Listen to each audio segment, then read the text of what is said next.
we feel like giving up, today God reminds us to persevere. Laging nire-remind sa atin ng ating Panginoon Diyos na kailangan natin magtiyaga.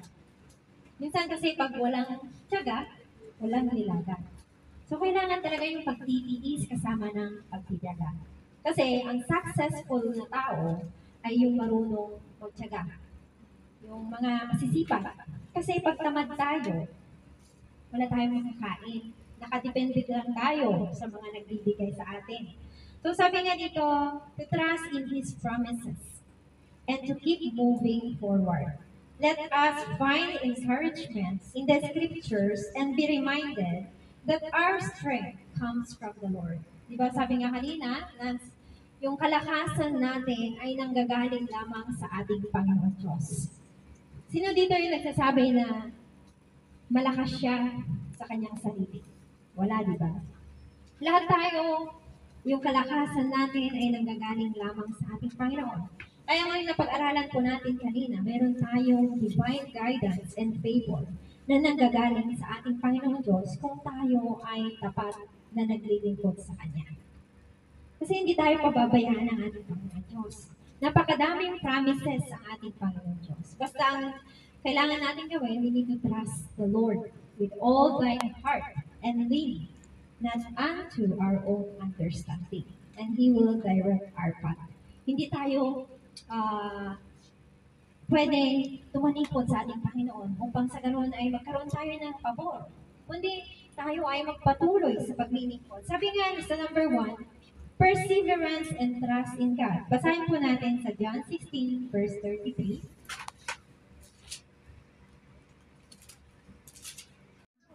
Pero sabi nga, we need to trust in God. Diba? Dahil walang lihim sa ating Panginoon. Lahat ng mga pinagdadaanan natin, kailangan natin sabihin sa Kanya. Kahit hindi natin sabihin, alam ng Diyos yung nilalaman ng ating mga puso. Kaya kailangan natin na magpatuloy sa ating Panginoon Diyos. Kailangan natin magtiyaga. Kahit na nakakaranas tayo ng kahirapan, sa darating na panahon, kapag magpapatuloy tayo, tayo ay maliligtas hanggang sa huli. Sabi nga sa nabasa na natin kanina sa Matthew 23, na ang magpapatuloy hanggang sa wakas ay siyang maliligtas. Ang mga pagsubok ba, sabi nga ng ating banal na kasulatan, ang mga pagsubok ba, yung maghahadlang sa atin sa paglilingkod sa ating Panginoon? Ang mga kahirapan ba? Hindi mga minamahal. Kundi yung mga nararanasan natin sa ating buhay ay normal lang sa isang tao. Our life as a Christian is not like a bed of roses. Marami tayong pagsubok na daranasan. Kaya kailangan natin magkaroon ng perseverance at pagtitiwala sa ating Panginoon. Sa number 2, sabi na, perseverance brings reward. Basahin po natin sa Galatians 6, verse 9. Sabi dito, at huwag tayong mga pagod sa paggawa ng mabuti. Sapagkat sa kapanahunan ay magsisipag-ani tayo kung hindi tayo mga hihigayon. So perseverance brings reward. So God promises a harvest for those who remain faithful. Diba? Pinangako ng ating Panginoon Diyos. Diba? Dito, sa ating binasa, na tayo ay magkaani kapag hindi tayo mga hihimagot. Kaya kailangan natin paghawakan ang mga pangako ng ating Panginoon Diyos. Ang pangako ng ating Panginoon Diyos ay mananatili kailanman. Yung pangako ng inyong mga asawa, napapako yan. Ang pangako ng ating mga kaibigan, nawawala yan, nakakalimutan.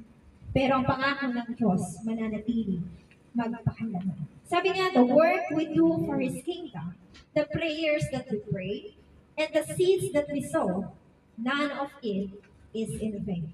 So even if we don't see immediate result, kahit na hindi natin agad nakikuha yung mga resulta ng ating mga pinapanalangin sa ating Panginoon, kahit nagkahanda-huba-huba na tayo sa paghihintay sa katugunan ng ating Panginoon, magpatuloy tayo. Sapagkat darating ang panahon, tutugunin ng ating Panginoon Diyos yung ating mga panalangin, yung mga desires ng ating puso. Kaya sabi nga, we must keep going. The harvest is coming. Magpatuloy tayo kasi aani tayo. Ano ba yung aanihin natin mga minamahal? Sa spiritual na bagay. Kasi ang buhay natin sa sanlibutan ito ay hindi tayo mabubuhay hanggang 1,000 years. Hindi tayo mabubuhay hanggang 500 years. Ngayon, ang tao na lang ngayon, may namamatay na kahit bata pa lang. Hindi natin hawak ang buhay ng isang tao. Kahit sabihin nila, napakalakas ni sister, napakalakas ng ating kapatid, pero pag dumating yung aksidente, hindi natin alam. Ang buhay ng isang tao ay parang isang usok, singaw, na pag binuksan natin, mawawala ka. Kaya kailangan natin mahalin ang ating kaluluwa, hindi lamang yung ating sarili. Kailangan natin patunayan ang ating pagtatapat sa ating Panginoon Diyos. We must keep going. Huwag tayong matison sa mga bagay kasi minsan mga minamahal na kapatid, sa mundong ito, maraming mapanakit. Masasaktan tayo. Yes, kasi we are emotional. Nakakaramdam tayo ng sakit. Nakakaramdam tayo ng pagod. Natural lang yan. Lalo na sa dami ng trabaho, napapagod tayo. Yung oras na tinrabaho mo hanggang alas 7, hanggang alauna ng umaga. Yung haba ng oras na tinrabaho mo, yung pagod ng katawan mo, gusto mo na lang humiga. Pero sabi nga, magpatuloy tayo. We need to pray. Huwag natin kalimutan. Manalangin tayo sa ating Panginoon Diyos. Dahil sabi nga, papalakasin tayo ng ating Panginoon. Pagkatapos nating manalangin, pagkatapos nating mag-meditate, magpahinga tayo. Matulog na tayo, huwag na tayo mag-cellphone. Huwag na tayo gumamit ng cellphone. At alam natin, ng Panginoon, bibigyan tayo ng kalakasan, kinabukasan. Napapansin niyo ba mga minamahal kapatid? Kahit na kahapon, di ba, pagod na pagod kayo. Ngayon, may kalakasan na. Because God strengthens us. Pinapalakas tayo ng ating Panginoon Diyos. Sabi nga, the Lord is with us in the midst of hardship. Basahin po natin sa Isaiah 41:10.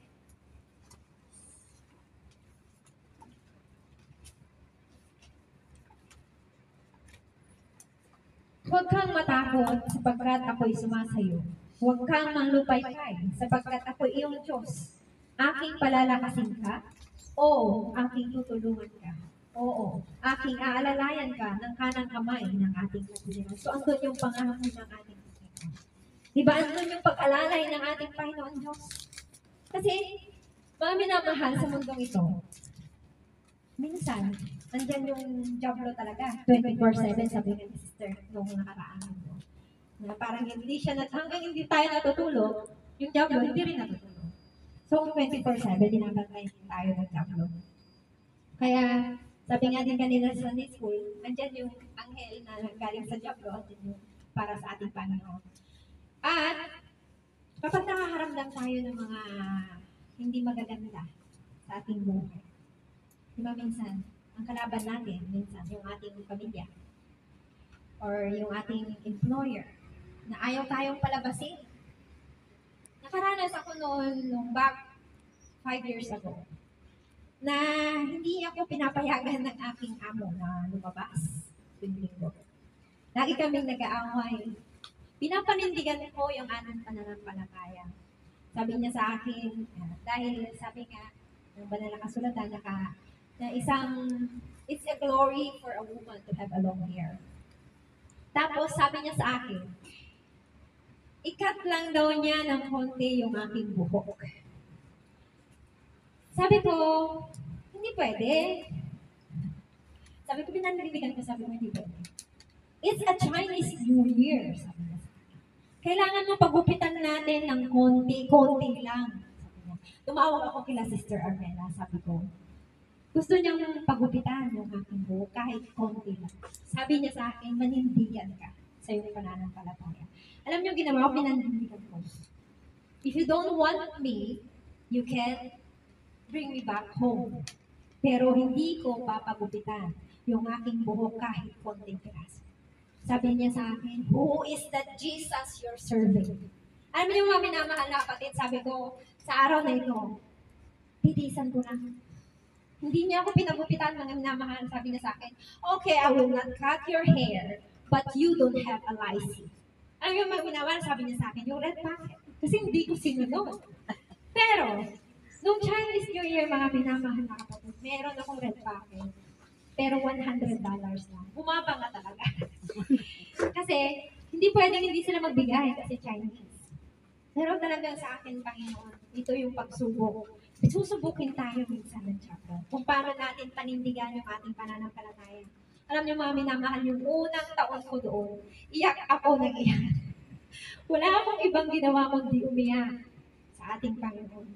Kasi, di ba, sabi nga, ang pabor ng Diyos ay sa mga anak ng Panginoon. Pero sinubok ako ng Panginoon. Unang tahan ko dito sa Hong Kong, napakadami ng problema. Hindi ko sanay magtrabaho sa bahay. Tapos yung naging amo ko medyo sensitive. Wala siyang ibang ginawa kundi i-check yung mga ginagawa ko. Kasi stay in siya. Kaya sabi ko noon, gusto ko na umuwi. Wala akong ibang gagawa kundi umiyak. Gusto na umuwi. Pero dumating yung time na nagka-COVID. Hindi pwedeng umuwi. Kaya sabi ko, may purpose ang ating Panginoon Diyos. 3 months ako hindi pinalabas ng aking amo. Pero, sabi nga, kailangan natin panindigan yung ating pananampalataya. Hindi yun yung naging dahilan para sumuko ako. Kundi sabi ko, Panginoon, sabi ko, andun yung favor and guidance mo. Alam niyo, mga minamahal, yung sobrang dinaranas ko na pagsuko. Yung almost na i-give up ko na. Pero sabi ng Panginoon sa mga kapatid na nagpapaalala sa akin na magpatuloy ako. Na kailangan kong ipaglaban yung aking pananampalataya sapagkat darating yung time na makakalayas ako doon. At salamat sa Panginoon na hanggang ngayon nandito pa rin ako sa inyong harapan.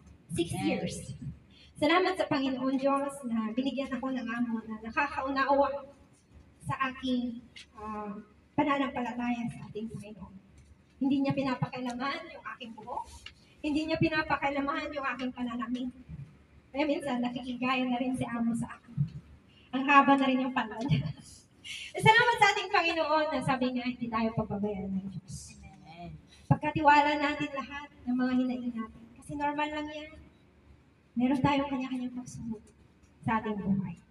Pero, sabi nga, God will strengthen us. In our darkest moment, di ba, mga minamahal, andyan ang ating Panginoon. We are not alone. God is with us and strengthening and upholding us when we feel weak. Naranasan na ba natin manghina? Diba minsan nagsasabi tayo sa ating Facebook? Anong sabi niya? Mahina na ako. Kailangan ko ng pera. Mahina na ako. Pero minsan iniisipan natin na kailangan natin yung kahinaan natin. Sabihin natin sa ating Panginoon.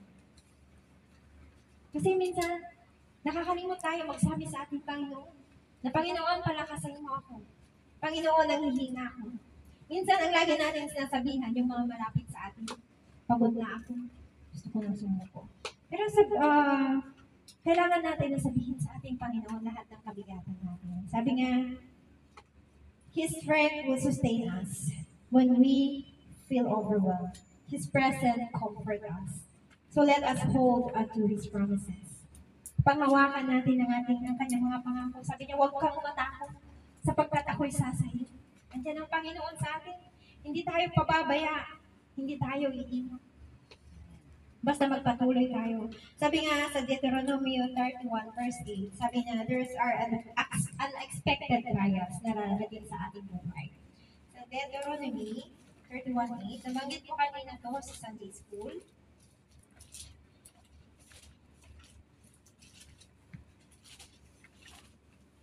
Sabi niya, at sa Panginoon ay siya nagpapauna sa iyo, siya ay sa iyo, hindi ka niya iiwan, hindi pababayaan ka. Ikaw ay huwag matatakot, hindi manglulupay-pay. Ayan yung paalala ng ating Panginoon. Kasi sa buhay natin, meron tayong mga unexpected trials. Meron tayong mga troubles na naranasin sa ating buhay. Mawawalan tayo ng mga minamahal sa buhay, unexpected. Pero andyan ang Panginoon na laging nakakaalalay sa atin. Andyan ang ating Panginoon Diyos na nagpapalakas sa atin. Andyan yung ating Panginoon na nagpapauna sa atin. Hindi tayo pababayaan ng ating Panginoon. He promised that He will be with us always. Basta magtiwala tayo sa Kanya.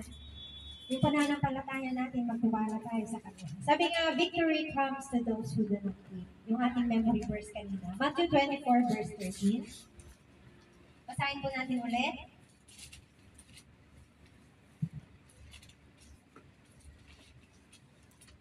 Datapwat ang magtitiis hanggang sa wakas ay siyang maliligtas. So, victory comes to those who wait. Ito yung title ng ating pinag-aaralan. So, salvation and God's promises are for those who endure. Hindi lang sa mga bagong tanggap, kundi sa mga nagpapatuloy. Kailangan natin i-work out yung kaligtasan na tinanggap natin sa ating Panginoon. Because the journey may be difficult, but reward is eternal. Diba, mami naman? Yung habang buhay, yung eternal, minsan kasi yung eternal, mami naman, parang ang hirap i-define kung anong ba yung eternal. Yung eternal, mga minamahal, yung Maya bird. Alam niyo yung Maya? Alam natin yun kasi sa Pilipinas maraming Maya. Yung beak niya, pag tumuka ng tubig, pupunta sa luneta. Hawak-hawak niya yung tubig. Tapos babalik ulit sa saraya. Ganun karayo yung nilalakbay ng Maya, pero may tubig sa tuka. Doon ko lang nalaman ang ibig sabihin ng eternal. So hanggang hindi nauubos yung tubig sa dagat, babalik-balikan niya yung pupunta sa lugar, sa ibang-ibang lugar. So parang nakakapagod mga minamahal yung ginagawa ng Maya. Kaya nga sa ating buhay, darating yung time na mapapagod tayo. Pero isipin natin yung Maya, hindi napapagod. Yung pagdala niya ng tubig sa isang lugar hanggang papunta sa isang lugar. Hawak-hawak na yung tubig, tapos i-spit niya, ano ba yung Tagalog ng spit? Idudura. Idudura niya yung tinukan niyang tubig sa isang lugar, tapos ibabalik niya sa isang lugar. So para nakakapagod, yung paulit-ulit na gano'n na ginagawa ng Maya. So dito, sa ating buhay mga minamahal, darating tayo sa point na mapapagod tayo.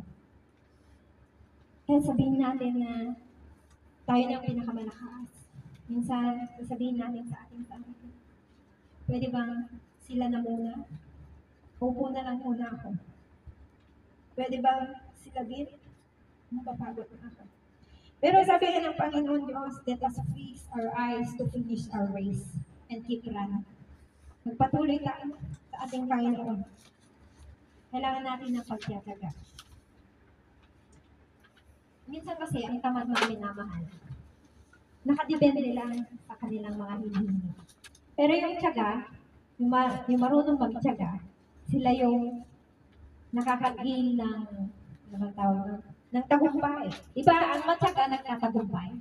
Yes. Kaya kung wala tayong tiyaga, hindi tayo magtatagumpay. Kaya yung trabaho natin dito sa Hong Kong, medyo mahirap. Kung may compare natin sa ibang lugar, mas madali sa kanila. Pero kailangan natin ng pagtsatsaga. Kasi simula pa lang mga minamahal nung nag-apply tayo, nagtsaga na tayo, nanalangin tayo, sana makapunta tayo dito sa Hong Kong. Tapos nung nagpunta na tayo, we are quitting.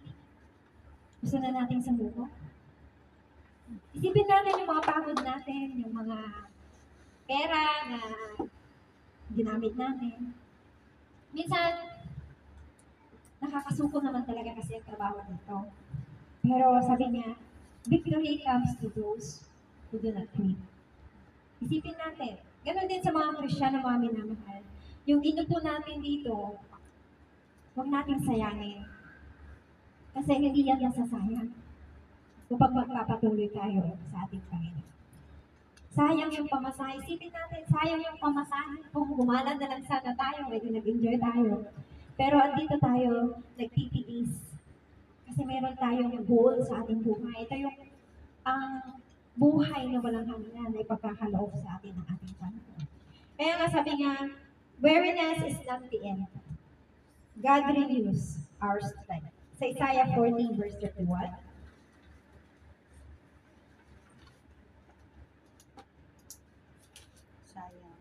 Isaiah 40 verse 31 po, ngunit sila na naghihintay sa Panginoon ay mga babagong lakas. Sila ay paiilang lang na may mga pakpak na parang mga agila. Sila ay magsisitakbo at hindi mga papagod. Sila'y magsisilakad at hindi mga hihina. So, weariness is not the end.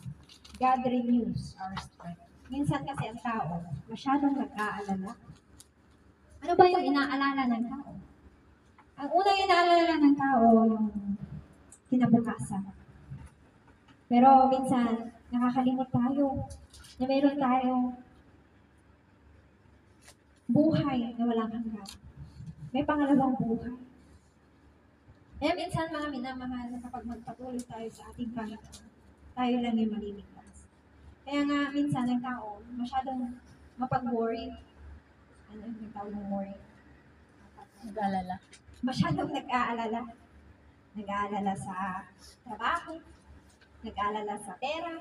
Yun ang unang inaalala ng tao yung pera. Pero minsan nakakalimot ang tao. Hindi na maalala ang kaluluwa. Ang buhay ng isang tao ay isa lang. Kaya kailangan natin pakaingatan. Kailangan natin na lumakad sa katuwiran ng ating Panginoon. Kasi kahit mayaman tayo sa mundong ito, kahit sa atin na lahat ng mga buildings sa lugar na ito, sabi nga di ba ng Diablo, nabibigay niya ang mundong ito, ang sanlibutan ito. Kasi pag-aari ng Diablo eh. Diba? Bibigay ko ang sanlibutan gusto mo. Basta, anong sabi niya sa ating Panginoon? Magpipili. Sasambahin mo ako. Pero sabi ng Panginoon, mas mahalaga ang kaluluwa ng isang tao kaysa mga kayamanan. Pag dumating ang bagyo, mga minamahal, madaling masira ang building. Madaling masira ang bahay. Yung mga bukirin natin, nasisira. Pero yung salita ng Panginoon nananatili. Kasi siya yung nagiging strength natin, nagiging comfort natin. Sabi nga, God completes the work He began in us. Sa Philippians 1 verse 6,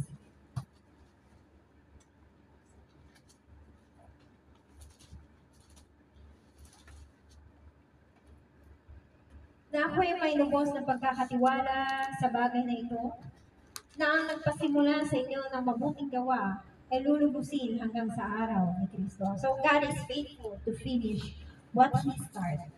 The struggle we face are part of the refining process. He is shaping us. Minsan naalala natin yung ginawa ng ating Panginoong Jesus sa krus ng Kalbaryo.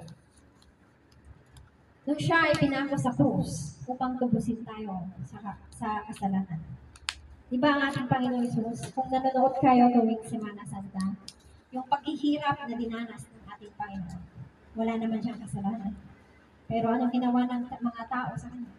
Ipinako siya sa krus. Yung masugatan nga lang tayo ng konti, napakasakit.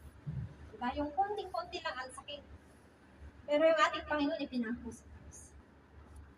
Hanggang sa pagtirik ng araw. Hanggang siya'y nauhay. Yung hirap na dinanas ng ating Panginoon. Yung hawak-hawak niya yung krus papunta sa Golgotha. Yung bigat ng krus na kanyang dala-dala. Yung minsan, may dala nga lang tayo 1 kilo. Nagre-reklamo na tayo. Kasi bigat. Yung bigas na 10 kilo para hindi na natin kayang dalhin. Kasi mabigat yan. Pero ating Panginoon, hindi siya nagreklamo. Pinagdudura siya. Hindi siya nagreklamo. Wala silang narinig sa kanyang bibig na masama. Kundi isang humble heart yung bibig sa kanya. Kaya mga minamahal na kapatid, kailangan natin na magpatuloy sa ating Panginoon. Ang mga nararanasan natin na ito ng mga pagsubok sa buhay is just a way for us to grow in our spiritual. Ito yung nagiging way natin para magpatuloy sa ating Panginoon. Kasi mga minamahal, alam niyo yung diamond, na kailangan niyang dumaan sa pressure para maging kuminang-kinang siya. Ang gold, ganun din, kailangan dumadaan sa mainit, di ba? Sa mga pressure. So, ganun din ang isang Kristiyano, kailangan natin dumaan sa pressure sa buhay. Kasi pag magaan-gaan lang yung ating mga magaan-gaan lang yung ating dinadanas sa buhay. Parang nakakalimutan natin ang ating Panginoon. Nakakalimutan natin ang ating commitment. Pero minsan ang tao, pag tumanas na ng mabigat na pagsubok, doon niya mas lalo binilalapit ang kanyang buhay sa ating Panginoon. Doon siya magtatapat sa ating Panginoon. Sabi nga, Jesus' example He didn't give up on the cross. Sa Hebrews 12 verse 2,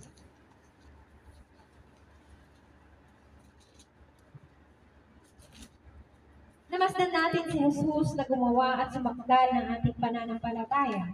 Na siya dahil sa kagalakang inilagay sa harapan niya, ay nagtiis ng krus na niwalang bahala ng kahihiyan at umupo sa kanan ng luglugan ng Diyos. So, siya yung ultimate example of perseverance, ang ating Panginoon Jesus. Despite the pain and suffering on the cross, He endured for the sake of our salvation. So, kailangan natin, kapag nakakaranas tayo ng mga problema sa buhay, we must look unto Jesus. Tumingin tayo sa ating Panginoon Jesus. Alalahanin natin yung dinanas niya sa krus ng Kalbaryo. Yung pagod niya, yung sakit na naramdaman niya, isipin natin yun, wala pa yun sa kaligtingan na dinanas ng ating Panginoon. Kumbaga, sa ating pinagdadaanan ngayon, yung mga problema lang natin sa ating trabaho, sa ating pamilya, sa pera.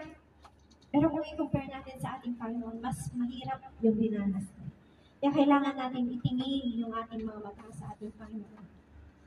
Huwag tayong tumingin sa kapatid natin kasi pwede tayong matisod. Huwag tayong tumingin sa ating pastor kasi mga minamahal. Tayo ang makakapagligtas sa ating sarili. Hindi yung ating mga magulang na tapat ng naglilingkod. Hindi ang ating mga kapatid na tapat na naglilingkod, kundi tayo mismo sa ating sarili. Kailangan natin tumingin sa ating Panginoon. Kasi minsan, nakakaranas tayo, nakatingin tayo sa kapatid, kaya minsan natitisod tayo. Maraming natitisod dahil nakatingin sa kamalian ng ating mga kapatid. Pero kung nakatingin tayo sa ating Panginoon, i-focus natin yung ating sarili sa ating Panginoon, hindi tayo matitisod. Alam niyo ba yung kwento, mga minamahal na kapatid yun? Sabi ng isang pastor sa kanya, mag-quit na siya sa kanyang paglilingkod sa ating Panginoon. Sabi niya, natitisod ako sa mga kasamahan natin. Sabi ng isang pastor sa kanya, kumuha ka ng punong-puno ng baso na punong-puno ng tubig. Subukan mong tumingin habang nakahawak sa baso na punong-puno ng tubig. Subukan mong tumingin sa iyong kapaligiran. Matatapon ng tubig. Pero subukan mong mag-focus sa baso na punong-puno ng tubig. Walang matatapon. Kaya pag tayo ay tapat at nakafocus yung ating paningin sa ating Panginoon, hindi tayo matitisod. Makakapagtuloy tayo sa ating Panginoon. Kaya sabi nga, the Holy Spirit help us keep Him. The Holy Spirit keep us going. Napag-aralan po natin kanina sa Sunday School na ang Holy Spirit hindi nagre-reside sa mga taong makasalanan. Sabi ng ating kapatid kanina, ang Holy Spirit ay gumagabay sa mga taong tapat na naglilingkod sa ating Panginoon. So the Holy Spirit is our helper, our comforter, and our guide.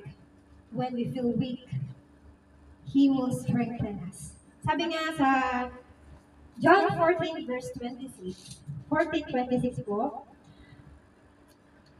dadapat ang mga aliw sa makatuwid bagay ang Espiritu Santo na susuguin ng Ama sa aking pangalan na siya ang magtuturo sa inyo ng lahat ng mga bagay at magpapaalala ng lahat sa inyo ay aking sinasabi. So when we feel lost, He directs us. Sabi nga, it gives hope. Sa mga taong nawawalan na ng pag-asa, sa ating mga kapatid na nawawalan na ng pag-asa, andyan ang Panginoon na nagbibigay ng hope, nagbibigay ng pag-asa. Kung minsan nawawalan tayo ng pag-asa na kailan ba tayo giginhawa? Kailan ba tayo makakaranas ng kaginhawaan sa buhay? Pero we must not give up. Kasi once na sumuko tayo, mananatili na yung kahirapan sa ating buhay. Kaya kailangan natin magpatuloy. Ganun din sa ating pananampalataya sa ating Panginoon. Kailangan natin i-work out yung ating salvation upang sa manatili ang Holy Spirit sa atin. Sa ating kapaguran sa gabi, andyan yung comfort ng Holy Spirit. Nararamdaman niyo ba, mga minamahal niyo? Minsan napapaluha tayo kasi andyan yung comfort ng Holy Spirit. Sa tuwing gabi, wala tayong malalapitan, wala tayong magsasabihan ng mga problema. Yung bigat sa ating puso, wala tayong masasabihan kasi tulog na sila. Pero andyan ang ating Panginoon handang makinig. Andyan yung aliw ng ating Panginoon. Andyan yung comfort niya. Kaya sabi nga, the joy of the Lord is our strength. Sa Nehemiah 8 verse 10,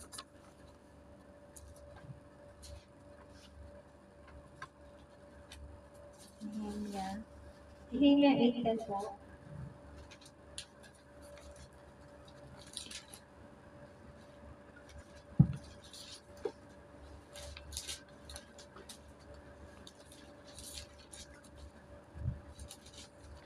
Nang magkagayon kanyang sinabi sa kanila, magsilakad kayo ng inyong lakad, magsikain kayo ng kaba, at magsinom kayo ng matamis, at magpadala kayo ng mga bahagi roon sa walang naihanda. Sapagkat ang araw na ito ay banal sa ating Panginoon.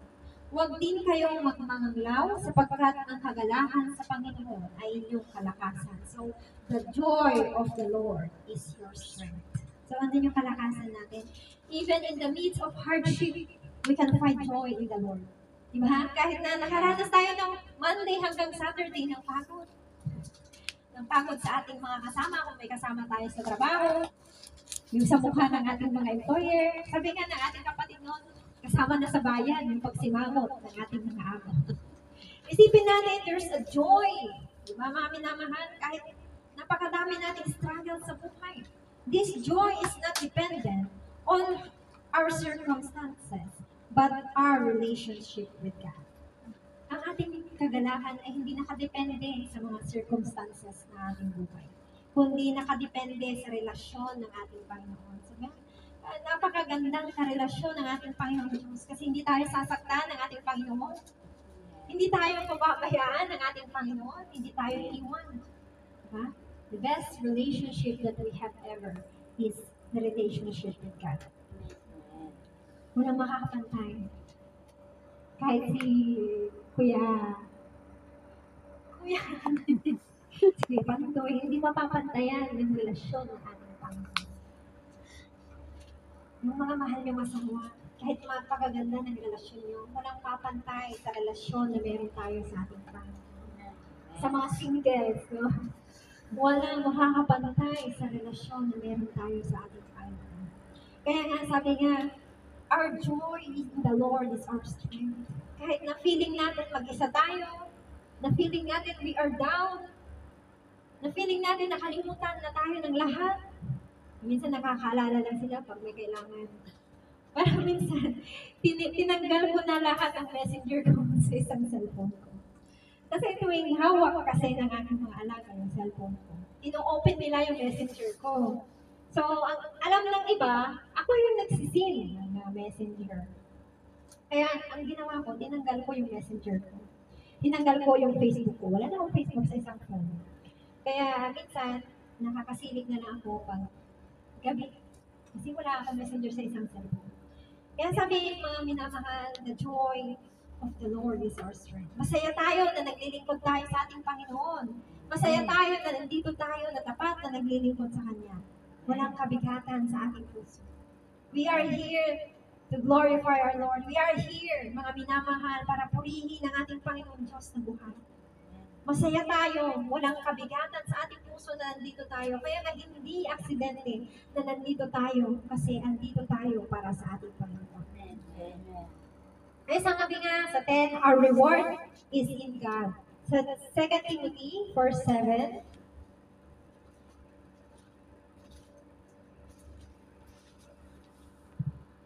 nakipagbaka ako ng mabuting pakikipagbaka. Natapos ko na ang aking takbo. Iningatan ko ang aking pananampalataya. Buhat ngayon ay nagtataan sa akin ang butong na katwiran na ibibigay sa akin ng Panginoon na tapat na hukom sa araw na iyon. At hindi lamang sa akin, kundi sa lahat din naman ng mga naghahangad sa kanyang pagpapakita. Magsikap kang tumarinig na dahil sa akin. So, our greatest reward is not in this life. but in eternity with God. Marami tayong goals sa buhay. Marami tayong plano sa buhay. Pero our greatest reward is not in this world, but in life of eternity with God. Yun yung pinaka-greatest reward natin sa ating paglilingkod sa ating Panginoon. Kasi pwede tayong mawala dito sa mundong ibabaw. Pero kapag tapat tayo na naglilingkod sa ating Panginoon, there will be a reward that is waiting for us. May naghihintay na reward sa mga tapat na naglilingkod sa ating Panginoon. Sabi nga, minsan, life challenges may tempt us to give up. Sa sobrang dami ng problema, sabi nga ng isang kapatid, kadarating na problema, meron na ulit. Tapos meron na ulit, parang sabay-sabay yung problema, hindi na natatapos. At minsan, nakakasuko, di ba? Nakaka-drain ng utak minsan. Kaya sabi nga, life challenges may tempt us to give up. Pero sabi nga ng ating Panginoon, magpatuloy tayo hanggang sa wakas. Sapagkat ang magpapatuloy hanggang sa wakas ay siyang maliligtas. Kaya salamat sa ating mga pagsubok na naranasan sa ating buhay. Kasi mas lalo tayong lumalapit sa ating Panginoon. Kaya mga minamahal na kapatid, ano man yung dinaranas ng bawat isa sa atin, alam natin ng Panginoon ay laging nandyan. Laging nakaagapay. Sabi nga, di ba, kanina sa ating napag-aralan sa Sunday School, andyan lagi ang gabay ng ating Panginoon. Andyan yung favor and guidance ng ating Panginoon kapag tayo ay tapat na naglilingkod sa Kanya. Kaya naman mga minamahal, ang maiksing ating napakinggan sa araw na ito ay maging hamon sa atin upang huwag tayong sumuko sa ating pananampalataya sa ating Panginoon. Kaya salamat mga minamahal na kapatid sa ating napag-aralan sa araw na ito. Tayo na po manalangin sa panalangin ng Sister Minnie.